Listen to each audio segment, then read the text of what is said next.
జూబ్లీహిల్స్ ఉప ఎన్నికల ప్రచారంలో పాల్గొంటున్న కాంగ్రెస్ నేతలకు జనం చుక్కలు చూస్తున్నారు. 6 గ్యారంటీలు 420 హామీలపై గల్లాపట్టి నిలదీస్తున్నారు. ఈ మేరకు ప్రచారంలో భాగంగా ఓ ఇంటికి వెళ్లిన కాంగ్రెస్ అభ్యర్థి నవీన్ యాదవ్ కు మహిళా ఓటర్లు జలకిచ్చారు. ఎన్నికల వేళ ఇచ్చిన ఏ ఒక్క హామీ అమలవడం లేదని మొహం మీదే తేల్చి చెప్పారు. ఏ మొహం పెట్టుకుని ఓట్లు అడుగుతున్నారని ప్రశ్నించారు. ఉచిత కరెంట్ లేదు, పెన్షన్ లేదని ఫైర్ అయ్యారు. జీరో బిల్ అని చెప్పిన కాంగ్రెస్ ప్రభుత్వం ఇప్పుడు వేలకు వేలు కరెంటు బిల్లులు వేస్తోందని నిప్పులు చెరిగారు. మహిళల నిలదీతతో అభ్యర్థి నవీన్ యాదవ్ తో పాటు కాంగ్రెస్ నేతలంతా నీళ్లు నమిలారు. సమాధానం చెప్పలేక పటాకులు పేల్చుకుంటూ అక్కడి నుంచి నెమ్మదిగా జారుకున్నారు. ఉచిత కరెంట్ లేదు, ఉచిత కరెంట్ అన్నారు. పెన్షన్ లేదు.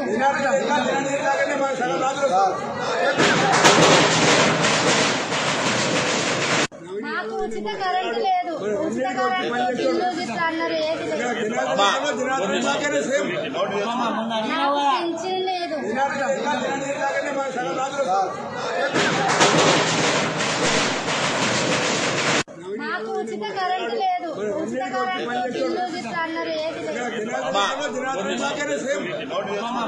పెన్షన్ లేదు.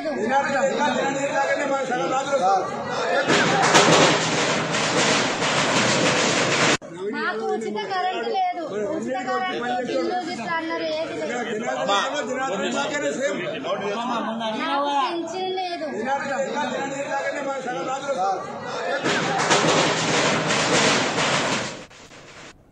రైట్ గా దీనికి సంబంధించి మరిన్ని డీటెయిల్స్ మా రిపోర్టర్ లివిల్ అందిస్తారు. లివిల్ చెప్పండి, మరి జూబ్లీహిల్స్ లో ప్రచారానికి వెళ్లిన జూబ్లీహిల్స్ కాంగ్రెస్ అభ్యర్థి నవీన్ యాదవ్ ను మహిళలు ప్రశ్నించినట్టుగా తెలుస్తుంది.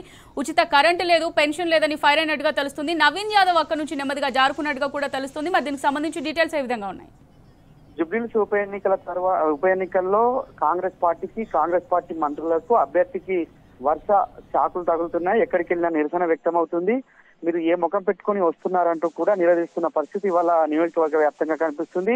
మొన్న పొన్నం ప్రభాకర్ ను తో పాటు తుమ్మల నాగేశ్వరరావు ను మహిళా రైతు అక్కడ మీరు ఏం చేశారని మీ కాంగ్రెస్ కు ఓటేయాలి, మీరు ఏమి ఇచ్చారని మీ కాంగ్రెస్ కు ఓటేయాలి అని చెప్పేసి నిలదీసిన విషయం మరొక ముందుకే మరో మంత్రి జూపల్లి కృష్ణారావును సైతం ఒక వృద్ధ మహిళ మీరు ఇస్తానన్న 4,000 పెన్షన్ ఏమైంది, మీరు ఇస్తానన్న మహిళలకు ఇస్తానన్న 2,500 ఎటువైనాయి, ఇవన్నీ ఆ పథకాలు ఏమైనాయి, వాళ్ళ ఏ ముఖం పెట్టుకొని వచ్చారు, మిమ్మల్ని ఎందుకు గెలిపియాలి, వాళ్ళ ఎన్నికల ముందు మీ కాంగ్రెస్ వాళ్ళు వస్తారు, హామీలు ఇస్తారు, పోతారు, మళ్ళీ మర్చిపోతారు అంటూ కూడా మొన్నటికి మొన్న నిలదీసింది. మరోసారి ఏకంగా అభ్యర్థినే నీకు ఎందుకు ఓటేయాలి, నువ్వేమిచ్చినావు, నువ్వు చెప్పి ఏమైనాయి అంటూ నిలదీసిన పరిస్థితి వాళ్ళ జూబ్లీహిల్స్ నియోజకవర్గంలో కనిపిస్తుంది. ఎక్కడికి వెళ్ళినా మీరు ఇస్తానన్న గతంలో ఇచ్చిన హామీలు అమలు చేయరు, ఫస్ట్ తర్వాత ఓటు అడగండి, మీకు అయినా కాంగ్రెస్ ఎందుకు ఓటేయాలి, అసెంబ్లీ ఎన్నికల ముందు అనేక వాగ్దానాలు చేశారు, ఏ ఒక్క వాగ్దానం కూడా వాళ్ళు నెరవేర్చలేదు, ఇవాళ మీరు ఇస్తే మీరు ఇప్పుడు చెప్పే మాటలు ఎట్లా నమ్ముతా, మీకు ఎందుకు ఓటేయాలని చెప్పేసి నిలదీస్తున్న పరిస్థితి కనిపిస్తుంది. దాదాపు నియోజకవర్గ వ్యాప్తంగా కూడా ఇదే పరిస్థితి. 24 గంటల కరెంటు గత 10 సంవత్సరాల్లో ఎన్నడూ పోలేదు. కానీ వల్ల మీ కాంగ్రెస్ ప్రభుత్వం వచ్చిన తర్వాత కరెంటు ఎప్పుడు వస్తుందో ఎప్పుడు పోతుందో తెలియని పరిస్థితి హైదరాబాద్ నగరంలో అంటూ కూడా నిలదీశారు. మరోపక్క ఇవాళ పెన్షన్ల సంగతి ఏంది అంటూ కూడా నిలదీసిన పరిస్థితి. ఉచిత కరెంట్ ఇస్తున్నామని చెప్పేసి గొప్ప చెప్పే మీ కాంగ్రెస్ ప్రభుత్వం ఇవాళ మా కరెంటు బిల్లు వస్తుంది, ఎవరు కడతారు అంటూ కూడా నిలదీసింది ఒక మహిళ. అంటే పూర్తిగా కాంగ్రెస్ అభ్యర్థిని, కాంగ్రెస్ ప్రభుత్వాన్ని, కాంగ్రెస్ మంత్రులను ఎక్కడికక్కడ జూబ్లీహిల్స్ నియోజకవర్గ వ్యాప్తంగా కూడా నిలదీస్తున్న పరిస్థితి కనిపిస్తుంది. ఖచ్చితంగా ఇవాళ కాంగ్రెస్ కు సంబంధించిన మంత్రులు కావచ్చు, అభ్యర్థి ప్రచారానికి వెళ్లాలంటేనే జంకుతున్న పరిస్థితి వల్ల నియోజకవర్గ వ్యాప్తంగా కూడా కనిపిస్తుంది. ఖచ్చితంగా ప్రచారంలో వెళ్తే నిలదీస్తున్నారు, మన సొంత ఇమేజ్ కూడా డ్యామేజ్ అవుతుంది అని చాలా మంది మంత్రులు ఆలోచన చేస్తున్నట్లు కూడా మనకు సమాచారం అందుతుంది. పోతే ఒకవేళ ఈ మన పరువే పోతుంది, ఎందుకు మనం ఈ విధంగా చేసుకోవాలనే ఆలోచనలో కూడా ఇవాళ కాంగ్రెస్ ప్రభుత్వంలోని మంత్రులంతా కూడా ఆలోచన చేస్తున్నారు. వాళ్ళ అభ్యర్థిని సైతం ఎక్కడికక్కడ నిలదీయడంతో మెల్లగా అక్కడి నుంచి అభ్యర్థి జారుకోవడం చూస్తున్న పరిస్థితి ఇవాళ మనం తాజాగా జూబ్లీహిల్స్ నియోజకవర్గ వ్యాప్తంగా కనిపిస్తుంది. 20 కరెంటు ఫ్రీగా ఇస్తామన్నారు, ఏమైంది, ఇలా మాకు కరెంటు బిల్లు వస్తుంది అని చెప్తున్నారు. అంతేకాకుండా నల్ల నీళ్లు, అంటే దేశంలోనే మొట్టమొదటి రాష్ట్రంగా ప్రతి ఇంటికి నల్ల కనెక్షన్లు ఇచ్చి నల్ల నీరు అందించాలని చెప్పి ఒక బృహత్కర కార్యక్రమానికి శ్రీకారం చుట్టారు అన్నాడు కేసీఆర్.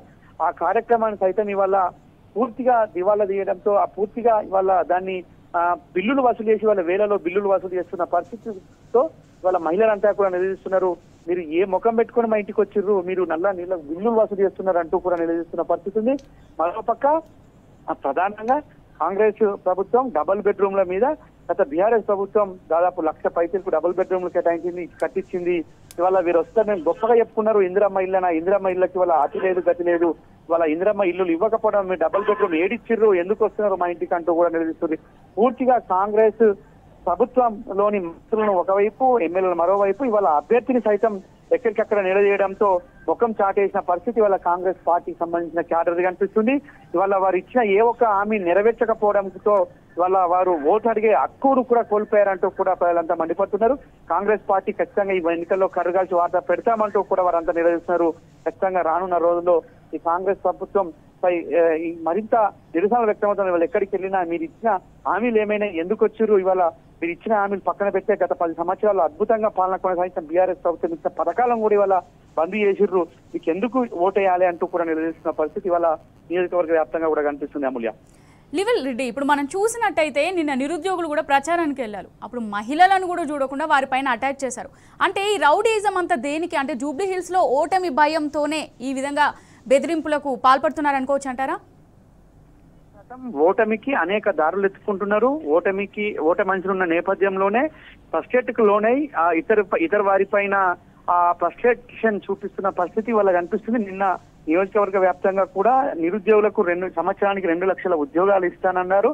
ఆ ఉద్యోగాలు ఏమైనాయి? ఇలా ఉద్యోగాలు ఇచ్చినాక మీరు ఓటు అడగండి, అప్పటి వరకు కాంగ్రెస్ పార్టీకి ఓటు వేయొద్దు అని చెప్పేసి నిరుద్యోగులు స్వచ్ఛందంగా వారు సొంత డబ్బులతో నియోజకవర్గ వ్యాప్తంగా తిరుగుతూ ప్రచారం చేస్తుంటే వారి పైన కూడా దాడులు చేసిన ఏమైన చర్య ఇది కాంగ్రెస్ ప్రభుత్వంలో కనిపిస్తుంది. కాంగ్రెస్ పార్టీ అభ్యర్థి అనుచరులే ప్రధానంగా నిన్న దాడి చేసినట్లు కూడా మనకు నిన్న అక్కడ చూస్తే కనిపిస్తుంది. అంటే ఖచ్చితంగా ఓడిపోతున్నామని స్పష్టంగా తెలవడంతో అడ్డదారులు ఎత్తుకోవడానికి ఇవన్నీ సాకులని చెప్పేసి కూడా రాజకీయ విశ్లేషకులు చెప్తున్నారు. ఇవాళ ప్రధానంగా ఎన్నికల్లో గెలుపోవడం అనేది సహజం, కానీ జీర్ణించుకోలేకపోవడంతో ఇదంతా జరుగుతుంది. ఇవాళ ప్రభుత్వ వ్యతిరేకత ఒకవైపు అయితే అభ్యర్థి పైన వ్యతిరేకత కూడా చాలా పెద్ద ఎత్తున ఉంది. అభ్యర్థికి ఉన్న బ్యాక్గ్రౌండ్ కూడా చాలా బ్యాడ్ గా ఉండడంతో ఇవాళ ఓటమి నేపథ్యంలోనే ఇతరులపై ఆ ఫ్రస్ట్రేషన్ చూపించే పనిలో ఇవాళ కాంగ్రెస్ పార్టీ అభ్యర్థి ఉన్నాడు, కాంగ్రెస్ పార్టీ ప్రభుత్వం కనిపిస్తుంది. Amulya, right, thanks for the updates లివిల్ రెడ్డి.